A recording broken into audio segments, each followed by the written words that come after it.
Welcome to Hotels and Cities, the channel that focuses on great places to visit and worthwhile travel destinations for you and your loved ones. In today's video, we prepared a list of things to do and visit when in Paris. But before we jump into the video, don't forget to click that subscribe button and that bell icon to always be updated on all things travel. Now let's get into it. First up, Montmartre is a hillside suburb in Paris that is known for its lovely atmosphere and breathtaking views of the city. Famous artists from all over the world who work and reside in Montmartre and the surrounding areas frequented this location often. Montmartre's picturesque alleyways and unique character served as a source of creativity for painters such as Picasso and Van Gogh. Even at this late hour, you can still find painters and other artists hard at work on their next masterpiece. The world-famous Sacré-Cœur Basilica, which is also a significant political and cultural landmark and an architectural wonder, can be found at the very peak of the hill. Do not miss the Church of St. Pierre, which is located just next door, as well as the charming little vineyards that are located near to the Montmartre Museum. The iconic Moulin Rouge may be seen at the base of the hill. This is the location where the Can-Can dance first appeared in history. The Moulin Rouge is currently a well-known destination for tourists, and it provides musical and dance events as entertainment. Next up, Notre Dame is a world-famous Gothic cathedral built in the Middle Ages and given the name Notre Dame de Paris, which translates to Our Lady of Paris. It is situated on an island in the middle of Paris known as Ile de la Cité. The Gothic motifs and architectural details found throughout the church are quite remarkable. The majority of construction on Notre Dame was finished during the 13th century. The cathedral sustained significant damage during the French Revolution, but Napoleon saved it from utter ruin by crowning himself Emperor of France inside of it. The novel The Hunchback of Notre Dame, written by Victor Hugo, is largely responsible for the cathedral's widespread recognition. Don't miss out on seeing the neighboring Conciergerie, which was a royal palace in the Middle Ages, a jail during the French Revolution and is currently mostly used for holding legal proceedings. In addition to that, Marie Antoinette spent her final days behind bars there. You may take a stroll around the island and picture what life was like in Paris a few centuries ago as you stroll through its stunningly preserved streets. Next up, the Catacombs of Paris. The Catacombs of Paris are a shadowland of underground tunnels and galleries that lie underneath the busy streets of Paris. They are a must-see for anybody interested in seeing the spectacular underground Paris. The catacombs, also known as the ossuary, date back to the 18th century, when the remains of over 6 million individuals were transferred into an underground tube network of disused stone mines.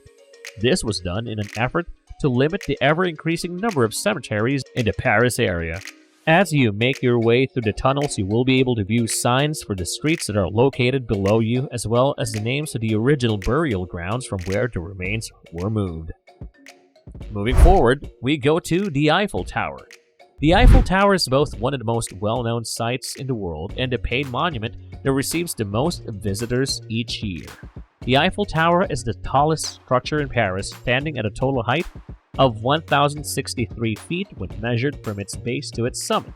It was built in 1889 as the entry to the 1889 World's Fair by the firm that was owned by the engineer Gustave Eiffel, and it was initially intended to be demolished after the fair. In the beginning, it was met with opposition from a good number of well-known artists in Paris.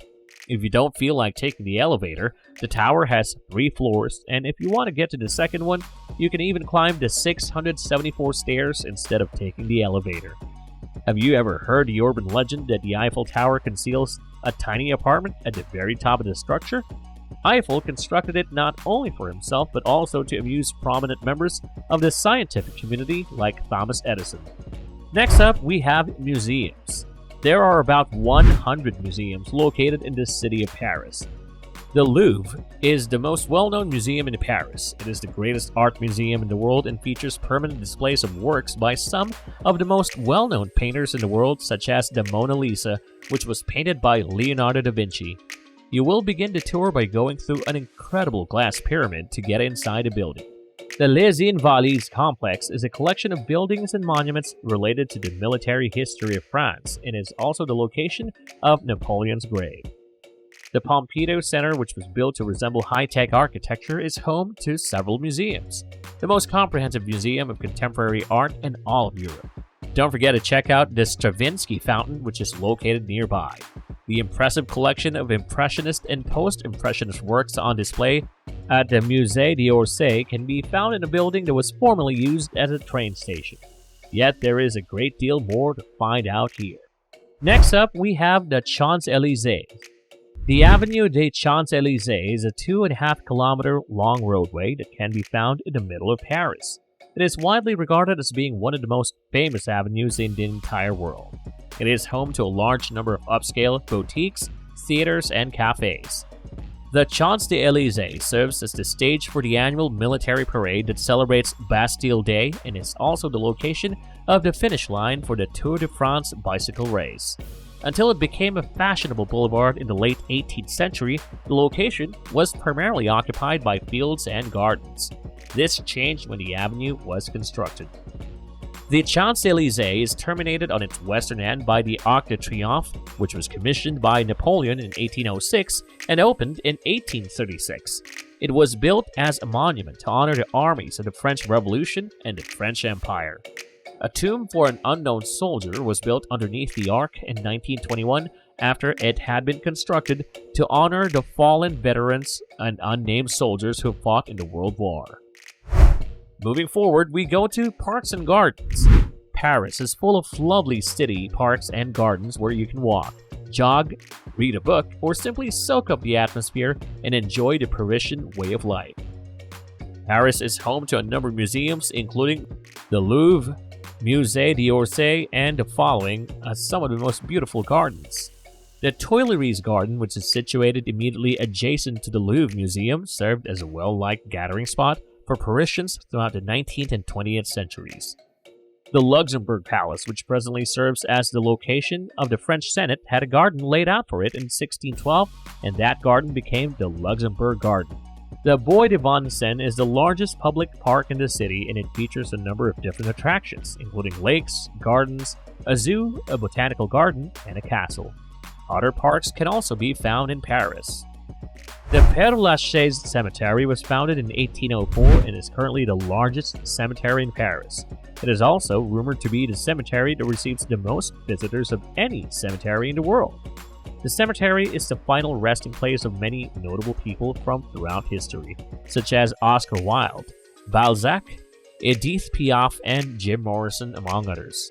Take a stroll through this enormous cemetery that spans more than 100 acres and consists of multiple paths. Throughout these streets, you'll find Gothic graves, burial chambers, and historic mausoleums. There are roughly 70,000 burial plots available in the cemetery. And last but not the least, the La Défense Business District. La Défense is the largest commercial district in all of Europe. It is home to a few of the tallest buildings in Paris, as well as a sizable retail mall that features a wide variety of eateries and movie theaters. The spectacular modern architectural marvel La Grande Arc can be found in La Défense. This building is a cubical high-rise that stands 364 feet tall and mimics the design of the Arc de Triomphe. If you go up to the observation deck, you will be able to observe that the structure is precisely aligned with the Arc de Triomphe, which is located in the middle of Paris and is more than 3 kilometers distant. The magnificent Palace of Versailles was the official seat of the kings of France from 1682 until the beginning of the French Revolution in 1789. It is located in the city of Versailles. The UNESCO World Heritage Site that is the Château de Versailles may be found around 20 kilometers or about 12 miles outside of the city center of Paris. The excursion gives visitors an opportunity to see the luxurious way of life that was enjoyed by French monarchy before the outbreak of the French Revolution. See the enormous gardens of Versailles, the Royal Opera House, and the Hall of Mirrors, which belong to the royal family. The French Revolution is not the last significant event in the history of Versailles. Both the Treaty of Versailles, which was the formal agreement that put an end to the First World War, and a portion of the Peace Treaty of Paris, which recognized the independence of the United States of America, were both signed in this location. And that will be it for this video on the things to do and visit when in Paris, France. Did you have any favorite spot that you'd like to talk about? Tell us your thoughts in the comments section below. If you found this video helpful, don't forget to like and share it with your friends and family. If you want to be always updated whenever we have a new video, then don't forget to click that subscribe button and that notification bell to always be notified whenever we have a new video. Thank you for watching, and we'll see you on our next video.